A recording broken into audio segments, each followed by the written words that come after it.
Welcome back. The snacks are going to stay out there and the beverages, so if you need some more snacks, please help yourself. Are you like invigorated and proud that you're part of Douglas County and the Business Council, or what?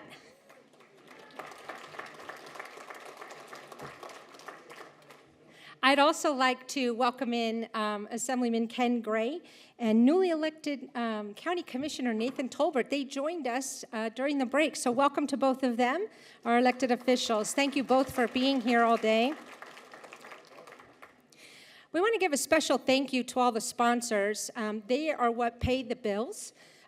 This is a member dues-driven organization. We don't do grants. We don't do tax money, TOT, or anything like that. They pay dues to make our community a better place, and so they self-regulate and set what they're going to pay, and they keep us operating for 32 years. So give them, please, a big round of applause, all the members of the Business Council. If you think you're having like a medical event, you're not. They're messing with the lights. or you're not? Oh, okay. They're not messing with the lights. Okay. How about those Lifetime Awards, Achievement Awards? Amazing people, right? Yeah, for sure. So I heard there's a little party going on in Genoa at the end of the month. It's kind of like a whole weekend party. Have you heard of that party? Yeah, I think they have a dance and they make some candy. So the town of Genoa and the town manager, Jody, she was so happy that she's given all of you gifts and the candy inside those coffee cups, and those coffee cups are for you to take home today. And that candy, if it makes it home, I doubt it will, it'll be gone before you get in your car, maybe on the ride home. But please thank her and the town of Genoa board for treating you with these wonderful gifts and hoping that you'll come to Candy Dance. Thank you, Jody, and the town board. So our next panel is going to be amazing. They've worked for a long time, a couple of months planning their panel. And this is called Sleepless in the C-Suite. And all of you are pretty much in the same boat they are.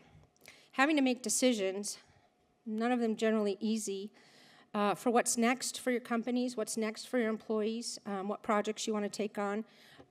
If you want to expand, like the manufacturers plan to do, they were amazing. And so we put together, and all these speakers are members of the Business Council, so you can see how lucky we all are. I'm going to introduce you to our wonderful moderator, Mary Lau. She's the president and CEO of the Retail Association of Nevada since 1972. You were on the board since 1972, and she took over in 1989. How lucky are we? So she's going to come up. She's going to moderate this panel, and she's going to introduce you to, we're talking about a powerhouse on stage. Where do you hear from these guys and who they are? So thank you, and welcome, Mary, and welcome to your panel. Would you like to get seated? Hey, guys.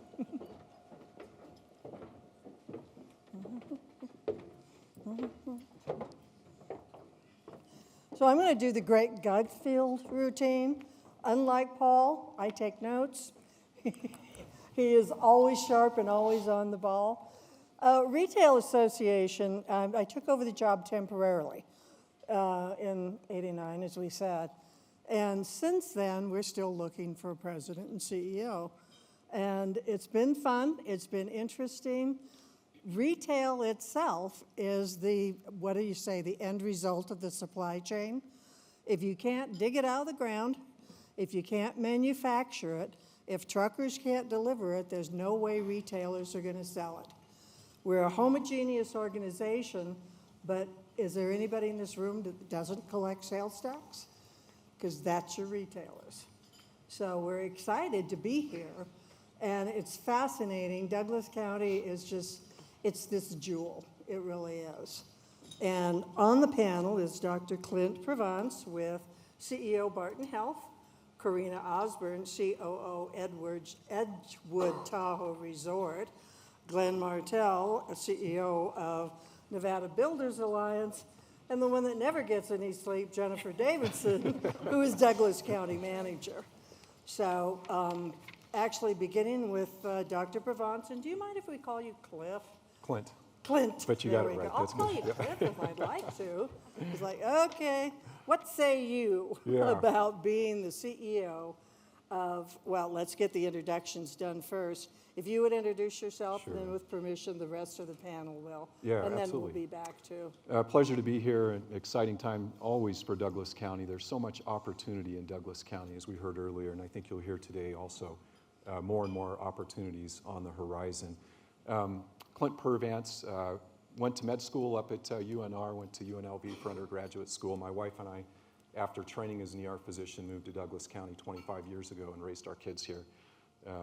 Kids born at Barton Hospital, started working there. Wow. And as the journey and time goes on, took on more and more administrative roles. And it's a privilege to be the CEO of the health system and serving you all. And that's why we're here. Barton Health is a not-for-profit local healthcare system. We're the largest healthcare system in the Lake Tahoe Basin. We're a bi-state organization, so we know something about business in California and Nevada. We have about 1,000 employees. Over the last decade, have paid out about $1 billion in salaries, wages, and benefits, which are a direct economic impact to our local communities, some of those being obviously Douglas County residents. And then we provide about $140 million over that 10-year period of time of charity care.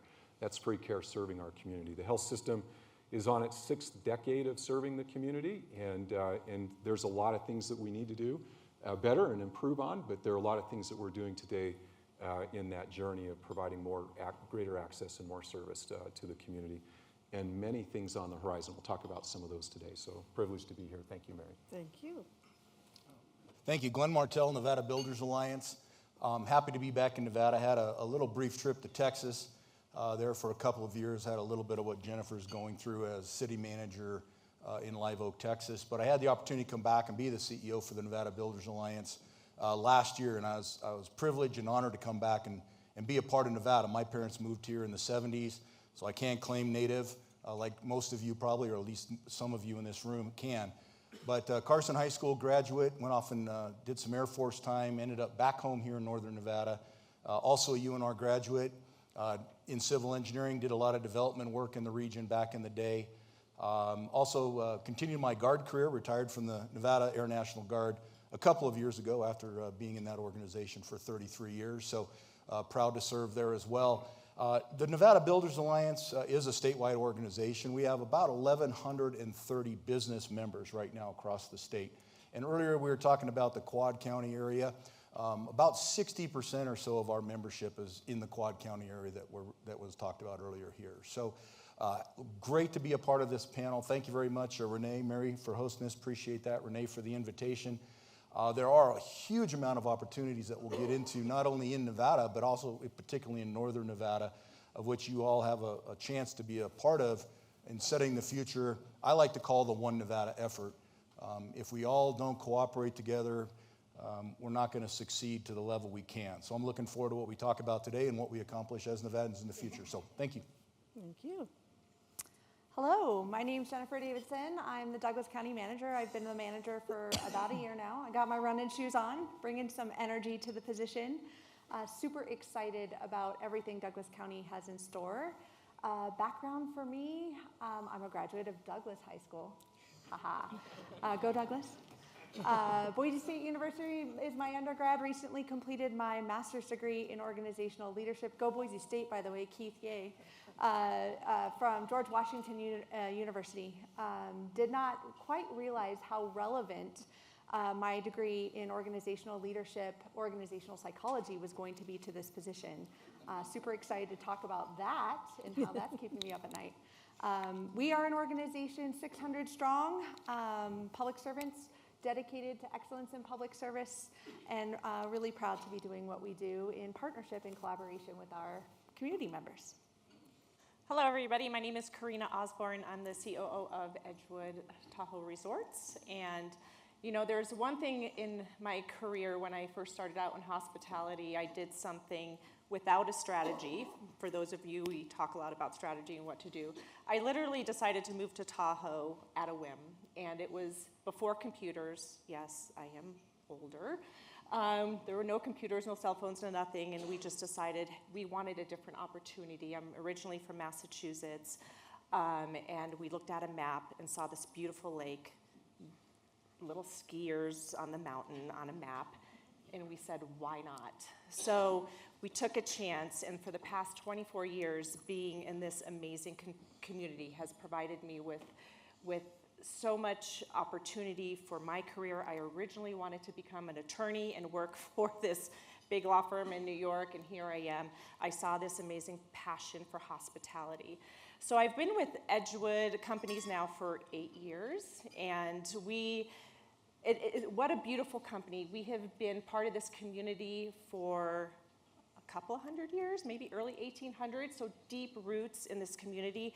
And their stewardship program and everything that they stand for really resonated with me. It was always a project, a company I wanted to work for since I came to Lake Tahoe 24 years ago. So I was privileged enough and given the opportunity to continue on the success of Edgewood Company. So thank you to my Edgewood team for believing in me. And you know, we have so much more to do in this community. We have amazing development programs that we're looking at in the future. We've accomplished so much. And, you know, we're a 154-room luxury lodge in South Lake Tahoe, California. And I think when we first decided it was going to be a luxury lodge, they looked at us and said, what, in South Lake Tahoe? I'm like, yes, there's an opportunity to build something bigger and better and provide something amazing for our tourists and for our community. So we employ about 750 employees, so really amazing on what we've accomplished there.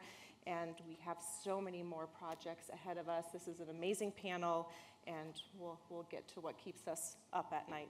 So, Thank you very much, dear. And it is an amazing panel. This is your community. These are your leaders, so it's exciting. Clint, can you share with us what keeps you up at night being president and CEO of Barton Health? Yeah, It's got to be an easy job, right? Well, it is. And when you have 1,000 people, though, helping you, it's a much easier job, I'll say that. So we have a lot of great teammates, and that makes a huge difference. We put a word salad up on a slide, and I don't know if that's available or if there's a clicker available. I don't know where the clicker is, Yeah, but let's see if I'm they not left sure it on up that either. here. But you know, one of the things that keeps me up when Is the this slides the do come clicker, up Renee? is sustainability. And, Does this look like a clicker? Looks like a clicker. Okay. Now we just have to get the slides on, or we don't. This team here can run without them. we gotta have our slides. All right, you got to have the slides. But one of the things that came up, and by the way, this group is one of the most positive, optimistic groups of leaders that you'll ever find. And I really think that that's the quality of leadership that we need in Douglas County because we have so many challenges. I'm going to focus on one of them really quickly, and that's sustainability. And sustainability is a big challenge, and it's recognized by those who are in the industry of healthcare. And healthcare, we're here to serve your healthcare needs. And by the way, in our region, the health population is aging. You all look really young, but we are getting older by the minute here. Yeah. And the older populations have different healthcare needs, and so we have to build and design systems to meet those needs. At the same time, as you heard earlier, we do needs assessments, and so that we can better understand what does a community need and where are we lacking. And while we try to build more and more access around behavioral health, there are such systemic issues, as an example, around behavioral health that even 100 psychiatrists wouldn't solve the problem in Northern Nevada. And we'll never get 100 psychiatrists in Northern Nevada. And so we have to find other ways to engage our community in the improvement of health. And so that's a big focus of ours. But back to sustainability. When we think about healthcare systems, this was a study done by an organization called Kaufman Hall that looks at healthcare organizations and looks at their finances as well as their missions and what they try to accomplish. In the state of California, 70% of healthcare systems have an unsustainable business model. Now that's less in Nevada, and I said we're a bi-state organization. We run businesses in 2 states, Barton Health does, and the business Nevada's opportunities in Nevada are much better than they are in California when it comes to some regulations and some building and replacing infrastructure and then coordinating with partners around care. And so that's good news for Douglas County. And in California, some of our colleagues are really struggling to figure out how to sustain a business when the ideas, and some of them are great ideas, actually are outpacing the opportunities. The market can't keep up with the change in the ideas. And so in healthcare and in Tahoe and down in Gardnerville and Carson Valley, with sustainability, we have to rebuild infrastructure. And I'm so glad Glen's here because he's going to talk a little bit about infrastructure. Infrastructure takes time and talent and a lot of money to replace or to invest in. And so we're happy and excited, and I hope that as we go through the lectures and the discussions today, you'll be excited about what's coming in Douglas County. Douglas County has the opening of Carson Valley Health. Our grand opening of the new hospital down there is tomorrow. Tomorrow. And that's a great step in the right direction for healthcare for Douglas County. By the way, that's a 10-year project, and that kept us up at night a few nights and still keeps some of that team up at night. And Barton is a co-owner of the Carson Valley Health, so how do we partner in all of Douglas County for healthcare is something that's certainly on my mind on a nightly basis. So basically, what do you think you do well? At Barton, I think we take great care of patients, and that's what you tell us. So you're why we're here. And we're not perfect, and we have a lot of improvement, but one of the things we do well is prioritizing our patients and thinking about how to build better systems, access to care, and provide providers with the tools and resources to provide that care. And so in the future, we hope to have facilities that match that level of care that we can deliver. And facilities come alongside practitioners, if done right, from an efficiency standpoint, to provide and optimize care for our patients. And so that's the goal, and that's what we really focus on at Barton Health. Okay, what do you think you could do better at? Provide better care. So, it's funny, we never provide care for the purpose of a quality accolade, but to have a hospital and a health system in this region that's one of the world's best hospitals is a quality accolade that we're very proud of and our team is proud of. But when we work with our team members, we talk about what we do wrong and how we improve that, not what we always do right. We spend a lot of time focusing on making sure that the care that we provide is the care that we would want to have as a patient or as a family member of one of our loved ones.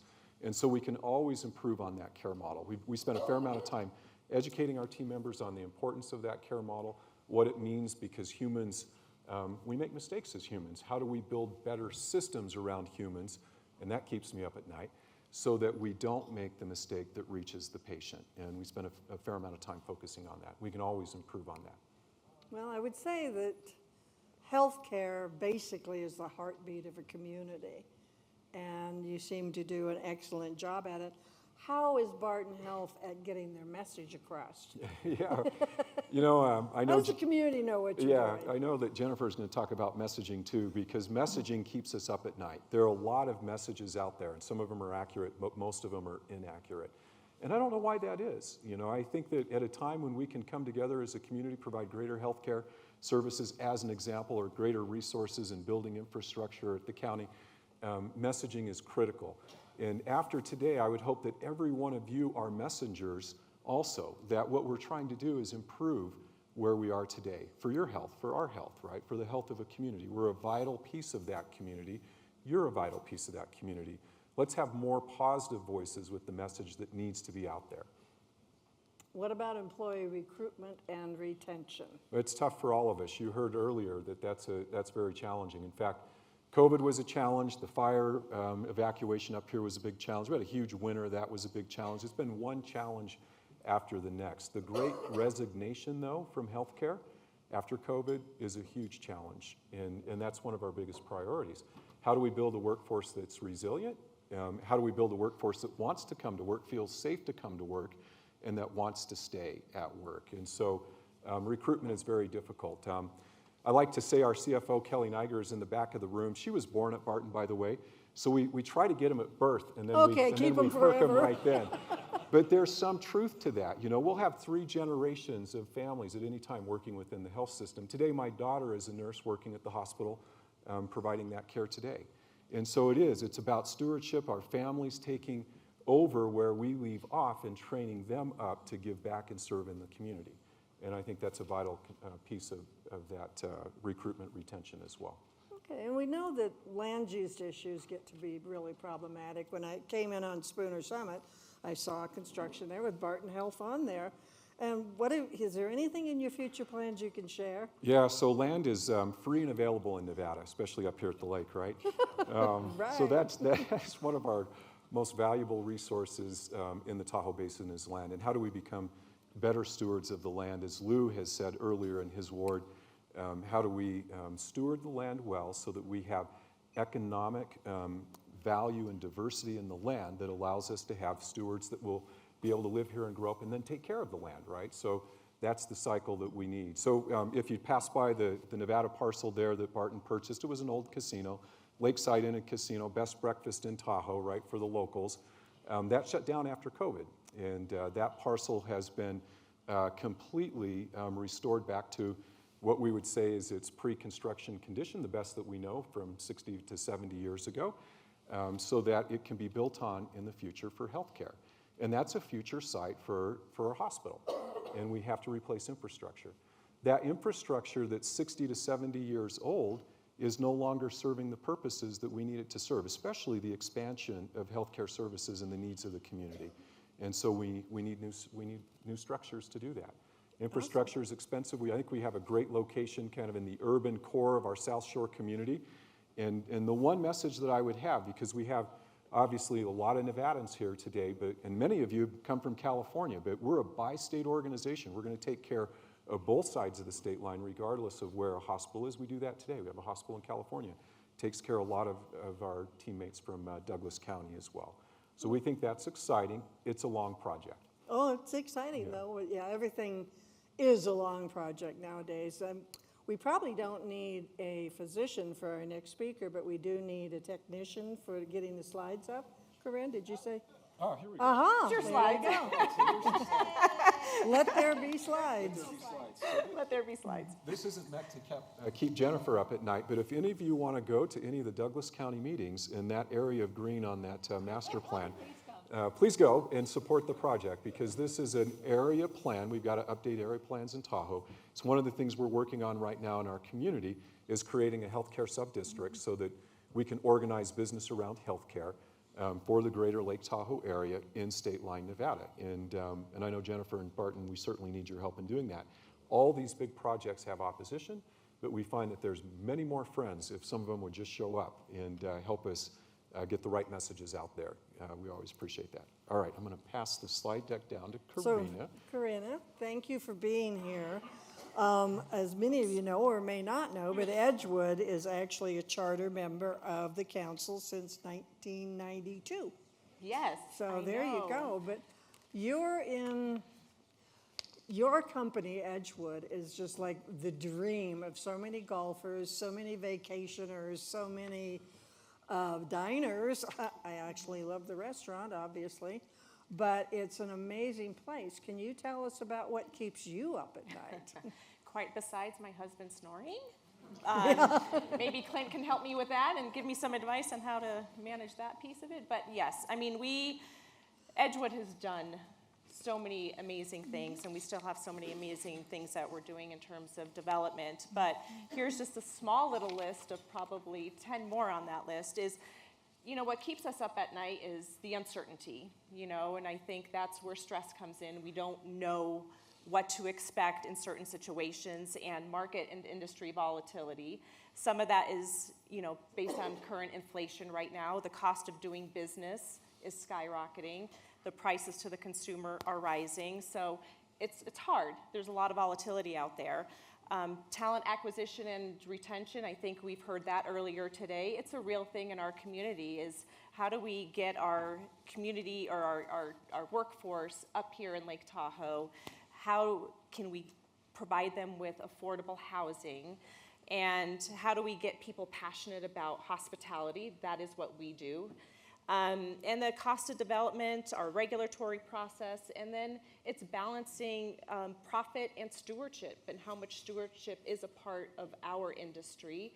And those are just a few of the things that kind of keep me up at night. But you know what, at the end of the day, when we all work together on some of these problems that we have or some of the uncertainty, we're able to solve all of these problems. It's about partnership, and I think what Edgewood has done really well over the course of the years with our development is truly making sure that we develop our partnership, our collaboration to move the needle on some of these issues. And I think that's the key, is how do we collaborate? How do we identify the problems and work together on solutions with some of them? And I think that's where you saw this beautiful 154-room luxury lodge being built 8 years ago. So, and then part of balancing that profit and stewardship, this is a big initiative of Edgewood.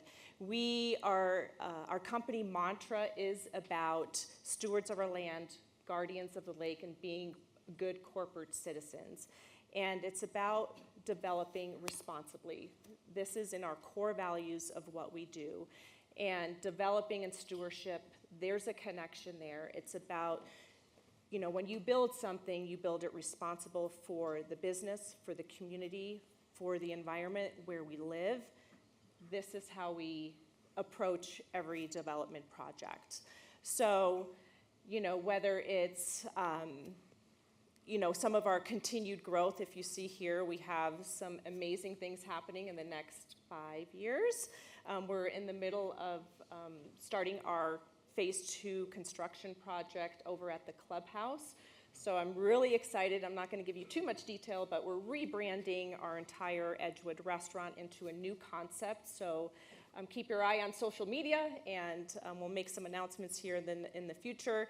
And then we are doing our ballroom remodel, our Edgewood Creek realignment, and this is what we're talking about when it comes to stewardship and protecting the environment in where we live.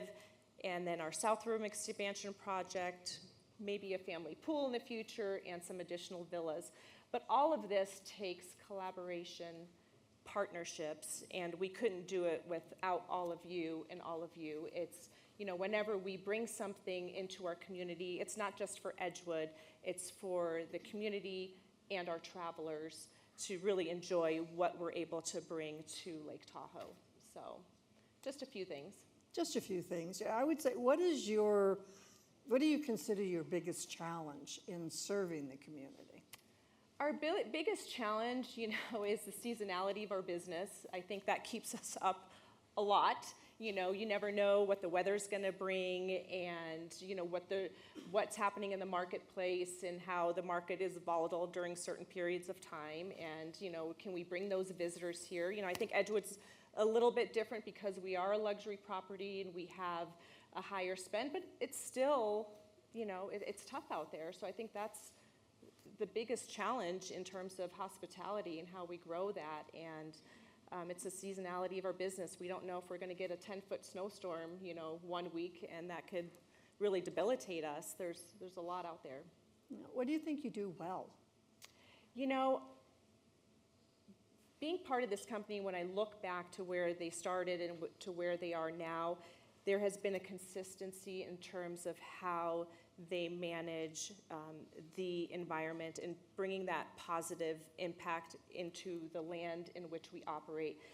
We have been consistent. We have, you know, the community has put their trust in Edgewood to move forward with some of those things, and we continuously do what we say we're going to do. And I think that's really important when you build that trust. If you say you're going to do the Edgewood Creek realignment, we are going to do that. And it's important for us, being such longstanding members of this community, and certainly the family history of Edgewood, you know, dating back to the early 1800s. So it's in our core values, and I think we do that really well. We stand true and believe in doing the right thing. Is there something you think you do better? Oh, you can always do better. Yeah,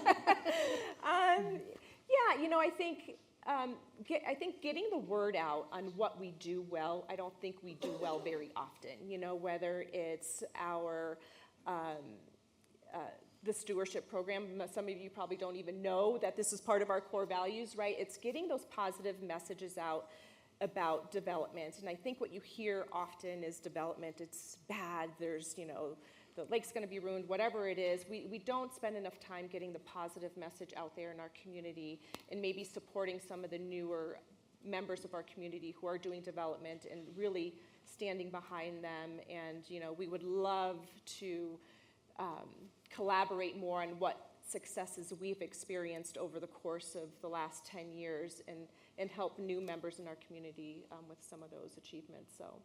Now, what is your average time? Now, Glen will cover some of this too, but from beginning of the project till it's done, because it's very different. Depends on the project. Yeah, but, there you go. Yeah, it's at least 2 to 3 years. I mean, it really depends on what the project is, but I mean, you know, you have to do your feasibility studies, you have to partner with regulatory agencies, and it really depends, but at least a couple of years, if not longer, depending on the magnitude of the project. So you're also a member of the Tahoe Visitors Authority. Yes, Does that LTVA. help provide insight on how to work with the tourism and? We spend a lot of time in at the LTVA to talk about tourism, to talk about, you know, responsible tourism. We talk a lot about even the sustainability part of what we do. And it's amazing when you talk about sustainability in the world of hospitality. Our guests, our travelers, they're looking for those things. So we work in collaboration with LTVA on some of those initiatives in terms of sustainability and bringing awareness around travelers and tourism and on what that means. And for Edgewood, you know, we just became a member of Beyond Green. I'm not sure if you're familiar with Beyond Green, but it's all about sustainable hospitality. And there's, I think, a fraction, maybe 30 hotels around the country that were a part of it last year, and they're adding more. But they come and inspect us, but this is what tourism is all about. We're looking for that sustainability. So yeah, LTVA, I'm sitting on the board. They've been a tremendous organization on bringing tourism to Lake Tahoe. That's what we do. So Okay, yeah. Thank you very much. Welcome back to Nevada. Thank you. It's a privilege to have you, Glen. And you have the unique perspective from all of our panelists, is the fact that you have NIMBY, YIMBYs, bananas. Everybody argues over what's going to be built, when it's going to be built, how it's going to be built. Workforce issues are crazy. So please tell us what keeps you up at night, or can you get any rest? All of that keeps us up at night, I think. And, you know, as the panel's alluded to already in the earlier panel, part of what excited me, again, about coming back to Northern Nevada is the opportunities. So as you can see on this slide, and this is just Northern Nevada numbers when you look at that top number, $150 billion, and for Austin Myers, that is B with a billion, over the next 5 to 10 years in Northern Nevada. So when you look at where we are here in beautiful South Lake Tahoe and Douglas County, the valley, those things are going to impact people. Because why? We are all networked together. So when you look at whether that's infrastructure, as Clint talked about, we have roads, that interconnects us all. We have rivers that interconnect us all. We have water. You know, Director Settlemeyer talked about that earlier today, right? Water rights in Nevada. All of that connects us. If it's power from Nevada Energy, we have, you know, some people that are very familiar with Nevada Energy here this morning. So when you look at gas, Southwest Gas supplying energy, all of those things connect us. And the values of Nevada, right? That was mentioned earlier too. So when you look at $150 billion, just Northern Nevada, what that means to our economy and how we adjust to that. And I think, you know, we talked earlier about how we can get our message out. I think a lot of people get scared, right? Change is challenging. Change can frighten people. And I think if we don't do a good job as leaders, if we don't do a good job as county managers and commissioners and city boards and park commissions and business owners and business runners, if you will, people that are out there doing what they need to do, people lose the fact that, yes, it did take 2 or 3 years to get that project through. And I think in a lot of cases that might have been very generous.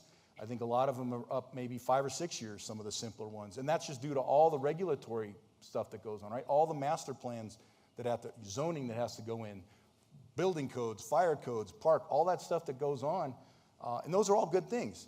So when they see the foundation getting dug, when they see the concrete being poured, it's not something that happened overnight. I hear the comment all the time, well, somebody went in the back room and it got smoky and dark and they came out and all the stuff was done. Not the case.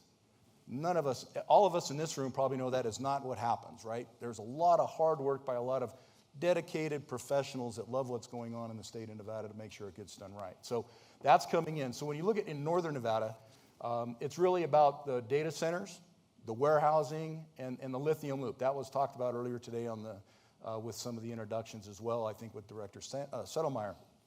The lithium loop truly is a statewide impact. And when you look at what he talked about, the life cycle of lithium and what that opportunity provides to Nevada, what I like to say is not only is it Nevada, but it truly is a national defense issue. And to me, what an opportunity to have a role to play as Nevadans in making sure that we not only have computer chips, but we have a lot of the critical elements, the minerals that go into those right here in Nevada, and we can have a part of that. So I think that those are just huge opportunities. When you look at that third highest, Northern Nevada for business, third highest. So we talked about that earlier too, right, the previous panel. We want to make sure we get good business into Northern Nevada. So we want to make sure we maintain those business environments, that we stay true to Nevada values, right, whether it's our tax system or it's our school system or it's our beautiful areas like South Tahoe or Carson Valley, or walking along the Tahoe Rim Trail, or going out and seeing some of the great Nevada parks that we have. Those things are important. We want to make sure we learn from the mistakes of some of our friends to the west and other areas, that we don't challenge our business owners too much and that we don't scare them away. We keep the good ones in Nevada, or attract the good ones. And seventh most tax-friendly state in the country. We want to maintain that. So those are the opportunities out there. That kind of keeps me up at night a little bit. And then when we go here, so what does that drive? That's a lot of investment. That's a lot of opportunity coming in. But that creates other opportunities. So when you look over the last year, the earlier manufacturing panel talked about it. I think I lost my mic. 10% growth in construction jobs over the last year. That's 11,000 jobs created in construction. Not new, created. So that's added to the ones that were already here before. And what we are working on as MBA is trying to make sure that workforce is here. The manufacturing panel talked about that too. A lot of times in the last 40 years, we've really pushed the college aspect. That's not the case for all these kids. Some of these kids are genius at building something. They can see it. You give them a piece of wood, you give them a piece of metal, you give them some electrical wire, whatever. They can go build this thing. And it's incredible what they can do. But we've got to find a way to get those opportunities to them, so that the easiest thing to do is keep somebody that's in Nevada already in Nevada, right? Recruiting is harder. Clint and Corinna will probably tell you that. If you got to go outside, that's always harder. And Jenifer too. I know she's trying to hire some people. But it's always harder to recruit than to keep people we have. So I want to first keep those students in Nevada. So that's what we're working on. We have our partners up at WNC in Carson, Ace High School in Reno, and developing a new relation with Southern Nevada Trade High School in Vegas to do just that. And then part of the reason is 3 years of consecutive growth in the Reno metropolitan area, right? So that is pretty consistent. When you look back over the last decade or so, the last few years of that, Nevada has been the #1 GDP growth in the country. That's pretty cool. Right? I mean, that's a pretty good place to be in. How do we keep that synergy going? How do we do those things better than we're doing now? The down part of that is, over the last year now, we've seen a decline in weekly wages in Nevada. That's not a good thing. How do we do that? Part of that is workforce development. Let's get those kids, or maybe an adult looking to transition jobs, let's get them into a new job that is probably a little bit different than what they were used to. The economy's changing. We can do that. So we're pursuing those things as well. This one is near and dear to everybody in this room's heart. This is the housing attainability number. I use the word attainable intentionally. There's a lot of different terms out there. You can talk about workforce or affordable. I learned from a few people last few months that attainable is probably a better description, because housing means different things to different people. We could poll this room, and there's probably 30 or 40 different definitions of housing. So attainability is really what you would like to see as an individual. Maybe you want to rent a single family or a studio apartment. Maybe you want to have a 5-acre parcel. Maybe you want to live in a townhome. Whatever that is, we need to make sure that those houses are attainable. And as you can see here in this number, we have not done well there as Nevada. And that has a lot of contributing factors, right? Inflation overall the last few years has a big role to play in that. Construction costs have gone up.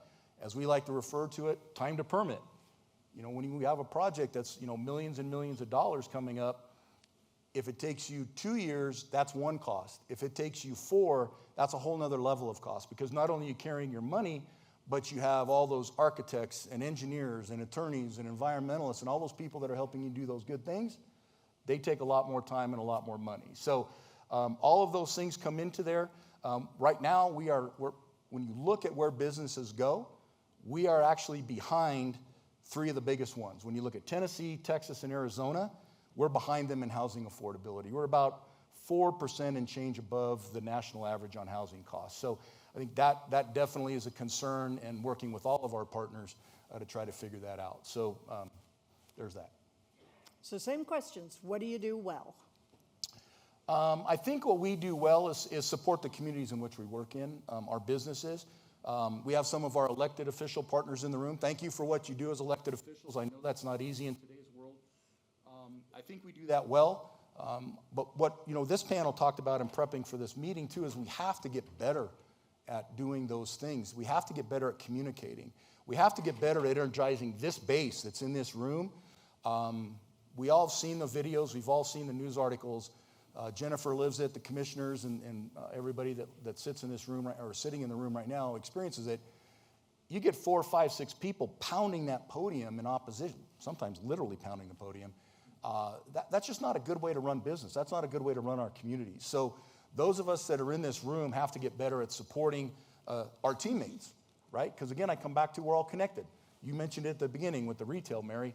If we are not supporting each other in this room, whether you're a business person or a real estate sales or a builder or whatever you might be, if we're not all successful, none of us are going to be successful. And I think we have to get better at supporting each other and coming out and giving those elected officials the background and the support they need to make the good decisions for the overall community. I have every one of my questions has been answered by you, sir. Okay. You're a very active, very articulate trade association exec. Nice working with you. Thank you. Jenifer. Oh, clicker, my turn. Yeah. She only gets naps. She doesn't get to sleep at night. No. Because she has to balance tourism, residence, business, and 2 different levels. Now, when I lived up at the lake, I had the horrible comment I used to make on flatlanders. So she has to manage the flatlanders too and make everybody in Douglas County happy. Not everybody. Lovely. How's it working for you? It's going great. Yeah, Okay. Yeah. So, what's keeping me up at night, I'm going to turn us all into public administration nerds. I watch a lot of research and articles coming out of my professional association, ICMA. And Pew Research Center does a lot of work on measuring public attitude, American attitudes towards government. And I want to give you the latest statistics. It's sobering. So in a recent Pew Research study, this is October of 2023, they're redoing the numbers this year. I think it's probably worse. 4% of respondents, American respondents, felt that American government was working extremely or very well. Nearly 2/3 of respondents said they had not much or no confidence in government to solve their problems. Ugh. That's happening at the national level, but that certainly trickles down to local government, and let me show you how. This is taken from a public survey on our Justice Center recently. This member of the public had this to say about some exterior elevations. We asked them to weigh in. They said, all government buildings should be built on the least expensive land possible with the least expensive materials possible. Public servants need to know their place in society at the bottom. Woo! Come work for Douglas County. It's super exciting time to be involved in public service, right? If that doesn't motivate you or inspire you to be a public servant, I don't know what does. Yeah, ouch, not fun. But I have some more for you. It gets even heavier, and then it'll get better, I promise. So there's this thing that I studied in my master's degree. We talked about critical issues, complex problems. A lot of complex problems are not black and white. It is human nature to simplify problems and to sort them into, normally we come up with 2 solutions, right? But the nature of local government, the work that we do, is that the problems that we're dealing with are inherently complex and oftentimes deal with paradoxes. I'm also a pop culture nerd, so I'm going to bring up Star Trek. Is anyone aware of the Kobayashi Maru test in Star Trek? Yes, come on, Star Trekkies. You nerds out there? All right, cool. So the Kobayashi Maru test is a test of leadership, and basically it puts leadership in a no-win scenario in which they're faced with competing priorities in the scenario. Usually spaceships is involved, and they have to sacrifice the one for the needs of the many, right?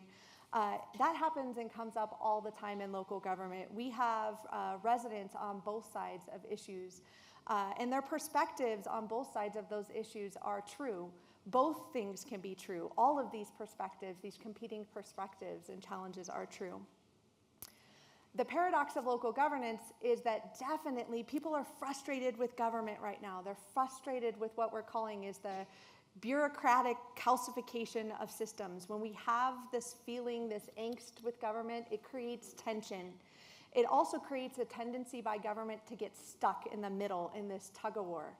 People want progress, but they don't want change. And that is especially true of Douglas County.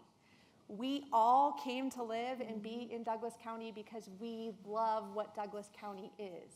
We love it to our core. We are living, emotional Douglas County love letter writers, right? But the problem with that is when we're faced with critical conversations and wicked problems in Douglas County, that often means we get stuck in this middle ground of inaction. And certainly that is true for issues like affordable housing and balancing growth with infrastructure and any kind of issues where we have conversations around fiscal sustainability in government. We have resource problems, definitely. We have tax issues in Douglas County. There's never enough dollars to go around, and we have a community that very strongly feels that taxation is a no-go. So how are we going to solve these real problems? Affordable housing has come up down this panel. It is not unique to Douglas. It is definitely a problem that is coming up in my profession all across the nation. I'm going to read an example from an article that I found from Fort Collins, Colorado. Efforts to revise land use code in Fort Collins, Colorado related to affordable housing have been repeatedly blocked by local citizen groups out of concerns that changes to the land planning and land use structure would disrupt the city's character. Does that sound similar to anyone when we talk about affordable housing in Douglas County? Definitely it's keeping me up at night. And I'm finding myself also having conversations with our local government leaders about crisis of leadership. Now is the time for us to have political courage and take action. I'm really excited about the future of Douglas County. The good news is we have emotional thought leaders in this room, right? And I saw Kitty this morning. You were activating some thought leaders in this room. My goal is to activate each member of the audience today. You care about this community. You want to see it move forward. Join us. Join this conversation. Talk to your local elected officials. Help them have political courage. Be in the audience when these difficult conversations are happening. Help them make good decisions. Also engage in the conversation when we ask you to engage. We genuinely want to hear from you. We're not just local government leaders feeding at the bottom of the trough, hanging out in dark corners. We are from the government. We genuinely do want to help. We don't want to see these problems exist forever. So anyway, the Douglas County Strategic Plan is one of the methods that we're using to tackle these problems. But yeah, we're excited. I rambled a lot. Do you have a question for me, You Mary? didn't ramble, dear. You've hit them all, kind Yeah. of. It's like, okay, has the erosion of diminished trust, is that trust of government, is that making it harder for you to recruit employees? Oh, absolutely. It 100% is. I don't think there are a lot of people who go to school to study public administration like I did. I actually fell into it by accident, but there aren't a lot of people who go, oh, I get really excited about filling potholes. No. But what is exciting and motivating in my office is we are surrounded by people who maybe fell into public service by accident, but have a great passion for the work that they're doing. There is no way that the thought leaders in my office would continue to beat their head against the wall if they didn't feel a sense of bigger purpose, a sense of love for this community and a desire to serve the public. So I'm really proud of my organization. I do think that we are recruiting the right people at the right time. And I'm seeing a shift, almost an awakening in the organization. I felt for a while now Douglas County's been asleep. And I feel like we're waking up and we're ready to tackle some big challenges. How helpful are public-private partnerships, and are they easy to manage? Oh, so important, so important. I heard someone in the audience join me in that sentiment. Absolutely. I talk about 3 C's in local government: capacity building, competence building, and collaboration. Collaboration is probably the most important. Government can get so focused on putting out the day-to-day fires and so focused on service provision and service delivery that we lose sight of the future. And we lose sight of where we're going. We've got to shift that conversation and almost start with the end in mind, I guess. Okay, thank you. I have some lightning round questions, but Renee, is it more appropriate to take questions from the audience? Yes, absolutely. Okay. In the possible group, okay. Surveys show, and while we're getting the microphone around, surveys show the #1 concern of C Street is workforce development, attracting and retaining. You guys covered that. Attainable housing, education, engaged workforce, economy, innovation. Anybody want to go on for innovation? Okay, for heck with it. Technology. Well, hold on a second. Okay. All right. So there's so many ways that technology can help us, right? So as an example, we had supercomputers, right? And then we got something even greater after that, a computer that can do even better data crunching of all of us in the room as individuals who receive individualized care. We can actually innovate and use data to drive best practice in medical treatments. And we're on the cusp of that right now in medicine. That's an exciting technological advantage that you in the room and the generations here today and to follow us will have. So innovations in healthcare will reshape how we practice medicine. Did COVID, and this one wasn't even discussed as a group, I apologize, did COVID sort of destroy the confidence in medicine, or are you still digging out from under that? We're still digging out. So it's an unusual time when public servants in healthcare are similar to public servants as our government elected officials in trust. And COVID did. COVID began to destroy some of that fabric. And I'll tell you, being a healthcare provider, there is no greater privilege than that doctor-patient relationship or that provider-patient relationship. And we have to have trust at the core of that relationship to best understand what you need as a patient and then what treatments are going to be best for you to optimize your care. And so what I would say, there are a lot of people trying to undermine trust in all industries of this nation. And we have to get back to saying, no, we do have thought leaders, we do have people that are serving, and they're there for a reason. It's not their selfish reasons in some back room coming up with deals. It's to serve the community. And we need to get back to that mindset and make that message known. Yeah, and in full disclosure, we represent the pharmacies also. And we have doctors and medical clinics in the association, so. Innovation, I think, two-pronged. I'd look at it quickly here for throwing that out is, one, looking at the Nevada economy overall. When you talk about the lithium loop and you talk about where we are with logistics and all those opportunities, there's just a huge amount of innovation that is here now.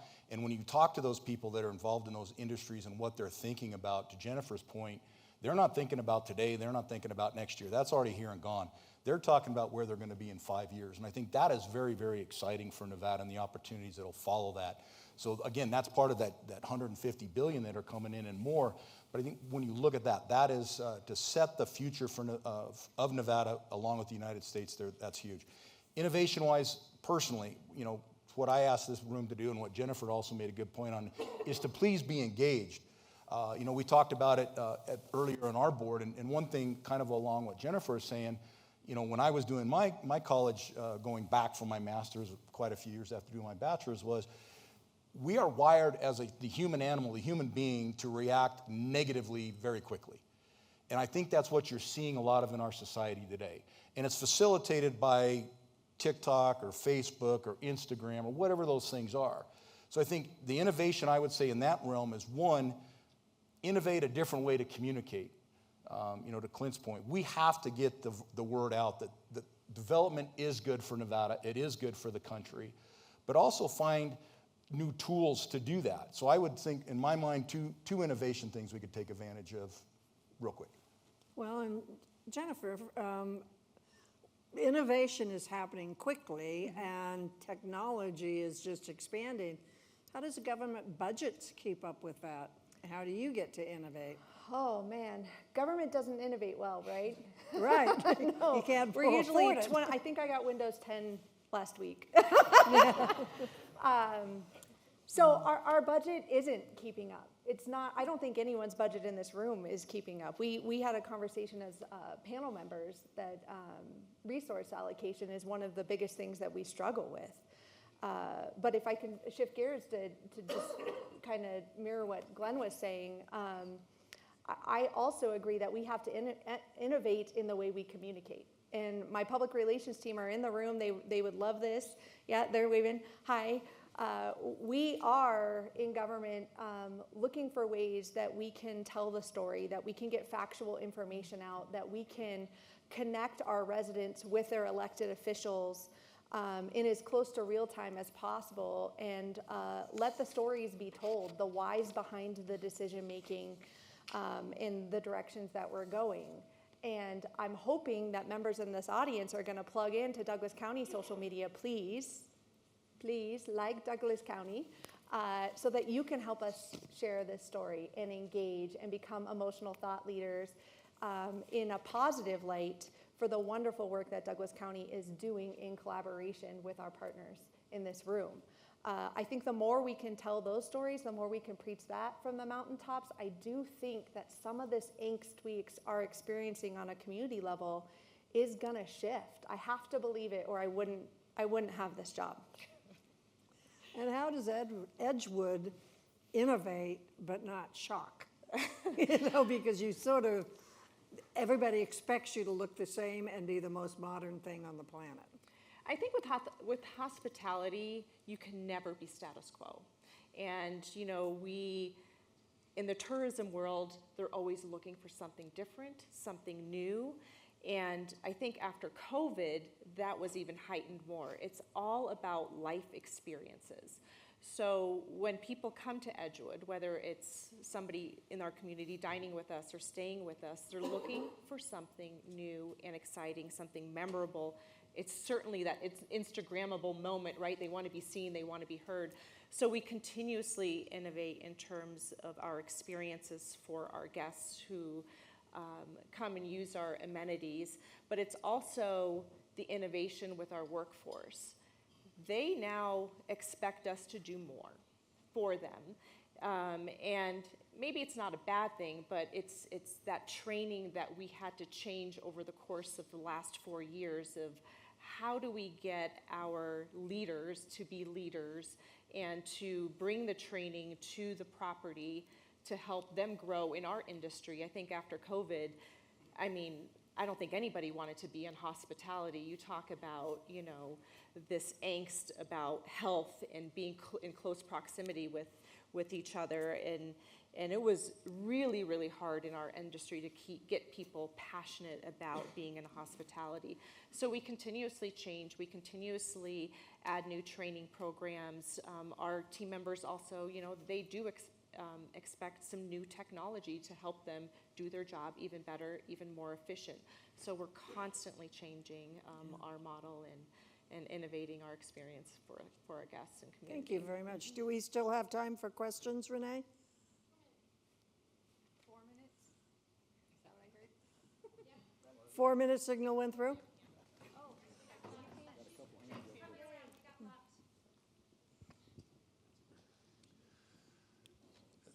A few decades ago, I was part of the committee of 21 that did a massive overhaul of what was going on in the Douglas County schools. And now we're back in that situation where the Douglas County schools make headlines when the rest of you can't.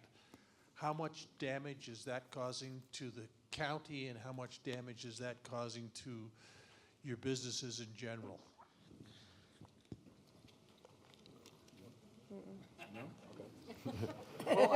Who wants that question? I'll jump in. No, it's good. I think it's a valid question, right? I think it comes back to what we were talking about before. It's the snippet, right? We all have about a 10-second. It used to be 30-second soundbite or so. You could watch the news and get it. We're down to 5 or 10 seconds as people, and so when people go on to the internet, and let's say they want to come work anywhere. Let's just say it's Douglas County, right? Pick a place. And I Google Douglas County, I Google Gardnerville, or whatever it is. What comes up on Google first? And that's what you see. So if you are trying to recruit somebody, or you're looking to relocate, or you're looking to bring a business, it doesn't matter what community it is, you're going to Google it. And that's part of that communication, that I was talking about earlier, and that we all talked about, the last couple of weeks in talking about this panel is